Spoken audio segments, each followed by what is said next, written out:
வணக்கம். தமிழ்ல சில இயக்குனர்கள பார்த்தா ஆச்சரியமா இருக்கிற மாரி, தெலுங்குல ரவிதேஜாவ பார்த்தா ஆச்சரியமா இருக்கும் எனக்கு. ஏன்னா, எனக்கு தெரிஞ்சு இவருடைய கடைசி ஹிட் 2022ல ரிலீஸ் ஆன தமாகா.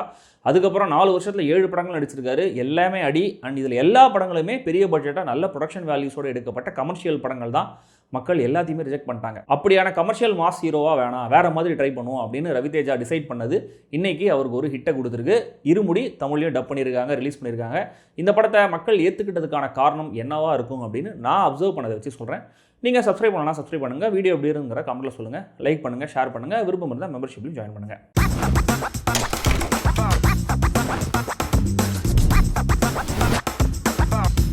இருமுடி பஸ் வசதி கூட சரியா இல்லாத ஒரு கிராமம். சின்ன யானை வண்டியில லோடு அடிச்சு சம்பாதிச்சிட்டு இருக்காரு ஹீரோ த்ரிநாத். அதுதான் ரவிதேஜா. ஐயப்பனுக்கு மாலை போட்டு விரதம் இருந்து சபரிமலை போயிட்டு வர அந்த ஒரு மண்டலம் மட்டும் குடிக்காத ஒரு ஆள். மற்ற நேரங்களில் கிட்டத்தட்ட குடிநோயாளி மாதிரியே பிஹேவ் பண்ணுறாரு. ஆனால் அந்த குடினால அவர் ஹெல்த்துக்கு எதுவுமே ஆன மாதிரி நமக்கு தெரியல. த்ரிநாத்துக்கு அவருடைய பொண்ணு மணிகண்டா அப்படின்னா ரொம்ப ரொம்ப பிடிக்கும். பிடிக்குங்கிறது சின்ன வார்த்தை. பொண்ணுக்காக என்ன வேணாலும் பண்ணக்கூடிய, தனக்கு பொண்ணு பிறந்ததுனால ஊரில் இருக்கிற எல்லா பொண்ணுங்களையுமே தன்னுடைய பொன் குழந்தை மாதிரியே பார்க்குற அளவுக்கு அவ்வளோ பாசம். ஆனால் தப்பு நடந்தால் உடனே தட்டி கேட்குற த்ரிநாத்துக்கு ஊர் முழுக்க நிறைய எதிரிகள் இருக்காங்க. புதுசாக சில சமூக விரோதிகளும் ஊர் எல்லையில் சுற்றிட்டு இருக்காங்க. இதனால் அவர் வாழ்க்கை எப்படிலாம் அஃபெக்ட் ஆகுது, அதை அவர் எப்படி ஹேண்டில் பண்ணுறாரு அப்படிங்கிறது தான் இந்த இருமுடி. சுவாமி சரணம். எதை எப்போ எப்படி பார்த்தாலும் அப்பா கிட்ட வந்து அப்படியே சொல்லணும் அப்படின்னு வளர்க்கப்படுற ஒரு பெண் குழந்தை. பயம்தான் பொண்ணுங்களுக்கு கவசம், பார்த்து நடந்துக்க, எல்லாத்தையும் வெளில சொல்லிட்டு இருக்காது அப்படின்னு சொல்லி வளர்க்கப்படுற இன்னொரு பெண் குழந்தை. இந்த 2 பெண் குழந்தைகளுடைய அப்பாக்களுடைய கதை இது அப்படின்னு சொல்லலாம். எடுத்துக்கிட்ட விஷயத்தை எந்த டிஸ்ட்ராக்ஷனும் இல்லாமல், பெரிய காம்ப்ரமைஸ் இல்லாமல், தெலுங்கு சினிமாவுக்கே உண்டான மசாலாவோட ரானஸோட மோஸ்ட்லி என்கேஜிங்காகவும் ப்ரெசென்ட் பண்ணியிருக்காரு இயக்குனர் சிவ நிர்வாணா. பெண் குழந்தைகளுடைய வளர்ப்பை பற்றி பாடம் தான் எடுத்திருக்காங்க. விமன் எம்பவர்மெண்ட்டை பற்றி மெசேஜ் தான் சொல்லியிருக்காங்க. ஆனால் எமோஷனோட இன்டென்சிட்டியோட நான் ப்ரீச்சியாக அதை டெலிவர் பண்ணும்போது ஆடியன்ஸை அது கைத்தட்ட வைக்குது. அப்பா பொண்ணு பாசம், ரவிதேஜா கேரக்டர் எப்படின்னு எஸ்டாப்ளிஷ் பண்ணுற காட்சிகள், ஃபேமிலிக்கான மாண்டேஜஸ், ஹீரோவை சுற்றி இருக்கிற பிரச்சனைகள், இப்படி கிராஜுவலாக இந்த வேர்ல்டையும் ஸ்டேக்ஸையும் பில்ட் பண்ணுறாரு இயக்குனர்.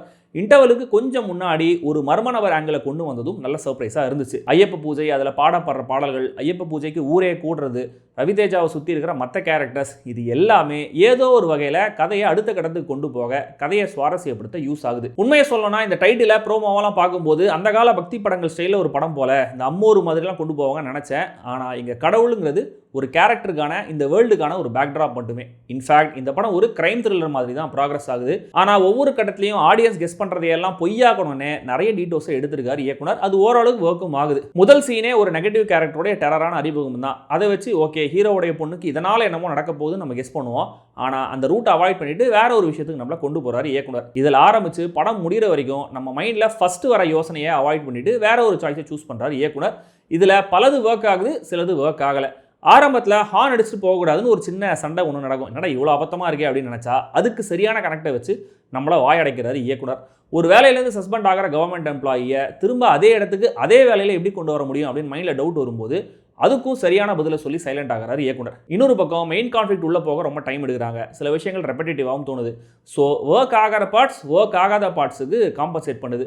எனக்கு ஒரு முக்கியமான கேரக்டருடைய காஸ்டிங் ரொம்ப தப்பாக தெரிஞ்சுது. அந்த ஆக்டர் வர முதல் ஷாட்லேயே என்னால் ஈஸியாக கண்டுபிடிச்சிட முடிஞ்சுது. இதனால் எவ்வளவு ஹைட் பண்ண ட்ரை பண்ணாலும் அந்த ரிவீல் வரும்போது அது சுத்தமாக ஆச்சரியமாக இல்லை. கதையுடைய கோரான அப்பா பொண்ணு பாசத்தை எஸ்டாப்ளிஷ் பண்ணுற காட்சிகள் நல்லா இருக்கு. சிம்பிளாக அழகான மூமெண்ட்ஸில் 2 பேருக்குமான பாண்டிங்கை ரிலேட் பண்ணிக்க முடியுது. இந்த என்ஜின் சரியாக ஓடுறதுனால பெட்ரோல் ஆயில் எல்லாம் கொஞ்சம் டைலூட் ஆயிருந்தாலும் வண்டி சரியாக சேஃபாக சேர வேண்டிய இடம் போய் சேர்ந்துடுது. தப்பு பண்ணுற கொடூரமான கேரக்டர்ஸை காட்டிட்டு அந்த கேரக்டர்ஸ் தண்டனை கிடைக்கும் போது நமக்கு சாட்டிஸ்ஃபைங்காக இருக்கும்ல.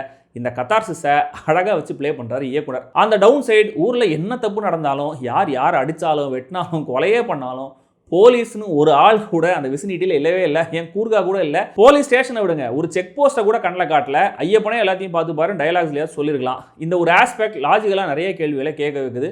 பட் எமோஷன் ஒர்க் ஆனால் மக்கள் லாஜிக் பார்க்க மாட்டாங்கிற அந்த தாரக மந்திரத்தை வச்சு டீல் பண்ணுறாரு இயக்குனர். தென் கடைசியில் நடக்கிற சில விஷயங்கள் ஷாக் வேல்யூக்காக வைக்கப்பட்ட மாதிரி தான் இருந்தது. ஆர்கானிக்காக கதையோடைய போக்கில் நடக்கிற சம்பவங்கள் மாதிரி தெரியல. அந்த ஷாக்கிங்கான சம்பவங்களுக்கான லீடுமே அந்த சீன்ஸுமே கூட ரொம்ப கண்ட்ரைவ்டான ரைட்டிங் தான். பொண்ணை பிரிஞ்சாக வேண்டிய கட்டாயத்தில் இருக்காரு அப்பா. பட் அதே ஊரில் தான் இருக்காரு, வேற எந்த பிரச்சனையும் இல்லை அப்படின்னும் போது ஏன் பொண்ணுகிட்ட பேச அவர் ட்ரையே பண்ணல அப்படிங்கிறது நம்மளுக்கு கன்வின்சிங்கான ரீசன் சொல்லப்படலை. மொபைல் ரிப்பேர் அப்படின்னு சொன்னது மட்டுமே எனக்கு பத்தலை. தென் இன்டர்வல் பாயிண்ட்ல ஒய்ஃப் கேரக்டர் கேட்குற கேள்விகள், பொண்ணு அப்பா கிட்ட பேசுகிற விஷயங்கள் எல்லாம் இதுக்கு முன்னாடி இவங்களுடைய ஃபேமிலியில் லைஃப்பில் நடக்கவே இல்லையா, இல்லைன்னா ஏன் நடக்கலை அப்படிங்கிறது நமக்கு தெரியல. திரிநாத்ங்கிற கேரக்டருக்கு மாலை போட்ட மாதிரி ரவிதேஜாவுக்கு கடிவாளம் போட்டிருக்காரு டேரக்டர். சண்டை போட்டு பஞ்ச் டயலாக் பேசுறது, சின்ன வயசு ஹீரோயின்ஸோட குத்தாட்டம் போடுறதுன்னு எல்லாத்தையும் விட்டுருங்க சார், நம்ம ரூட்ல இதையே நம்ம வேற மாதிரி பண்ணுவோம் அப்படின்னு வேற ஒரு நல்ல பாதையை போட்டு கொடுத்துருக்காரு இயக்குனர் ரவிதேஜா. எப்பவும் போல செம்ம சின்சியாரிட்டியோட, எக்ஸென்ட்ரிசிட்டியோட, இன்டென்சிட்டியோட திரிநாத் கேரக்டரை உள்வாங்கி நடிச்சிருக்காரு. ஒரு ஷாக்கை அவர் அப்சர்வ் பண்ணி ப்ராசஸ் பண்ணுற அந்த ஸ்டேஜ் ரொம்ப நல்லா இருந்தது. அவர் பொண்ணா நக்ஷத்ராவும் எக்ஸலண்டான பர்ஃபார்மன்ஸ். கியூட்னஸை விட இன்னசென்ஸை அதிகமாக சொல்ல வேண்டிய ஒரு கேரக்டர் நக்ஷத்ராவுக்கு அது இயல்பாகவே நல்லா வருது. அப்பா கிட்ட உட்காந்து பேசுகிற ஒவ்வொரு மொமெண்ட்லையும் நம்ம வீட்டில் இருக்கிற பெண் குழந்தைங்களை ஞாபகப்படுத்துறாங்க. நிஜமாவே நல்ல ஒர்க். வைஃப் கேரக்டரில் பிரியா பவானி சங்கர் நான் சொல்கிறதை கேளு, குடிக்காத, சண்டைக்கு போகாதாங்கிற இந்த டயலாக்ஸையே முக்கால்வாசி படத்தில் பேசியிருக்காங்க. அந்த கேரக்டரும் பெரிய டெப்த் இல்லாமல் எழுதப்பட்டிருக்கு. ஸ்டில் அதையும் மீறி நோட்டபுளான பர்ஃபார்மன்ஸை தந்திருக்காங்க. சுவாசிகா அவங்களுடைய ப்ரெசன்ஸ்லேயே மிரட்டியிருக்காங்க. சாய்குமார், அஜய் கோஷ், ரமேஷ் இந்திரா, ஸ்கூல் ஸ்டூடெண்ட்ஸாக வர மற்ற சின்ன பொண்ணுங்க எல்லாருமே நல்லா நடிச்சிருக்காங்க. டிவோஷன், ஆக்ஷன், மிஸ்ட்ரின்னு இந்த 3 மோடுக்கும் ஜிவி பிரகாஷோட இசை காம்ப்ளிமெண்ட் பண்ணி இன்னும் எஃபெக்டிவாக மாற்றிருக்கு. ஐயப்பன் பாட்டெலாம் தியேட்டரில் செம்ம வைபாவும் இருக்கு. Cinematographer Vishnu Sharma, editor Praveen Pudi, production designer Sai Suresh, action directors Ram Lakshman, Real சதீஷ்னு, டெக்னிக்கல் டீம் ஒவ்வொருத்தரோட கான்ட்ரிபியூஷனும் சாலிடாக குவாலிட்டியாக இருக்குது. மொத்தத்தில் இந்த இருமுடி கண்ட்ரைவிடான ரைட்டிங்கை மீறி ஒரு பாசிபிளான என்டர்டெய்னர். இன்னும் கொஞ்சம் நுவான்ஸான ரைட்டிங் இந்த படத்தை கண்டிப்பாக எலிவேட் பண்ணியிருக்கோம். இப்போதைக்கு சோஷியலி ரெலவெண்ட்டான விஷயங்களை ஸ்மார்ட்டாக பேக்கேஜ் பண்ணியிருக்கிற கமர்ஷியல் மீட்டரில் ஒரு படமாக இருக்குது. விருப்பம் இருக்கிறவங்க ட்ரை பண்ணுங்கள். தமிழ் டப்பிங்லையும் படம் ரிலீஸ் ஆயிருக்கு. தமிழ் டப்பிங் நல்லா இருக்குன்னு சொன்னாங்க.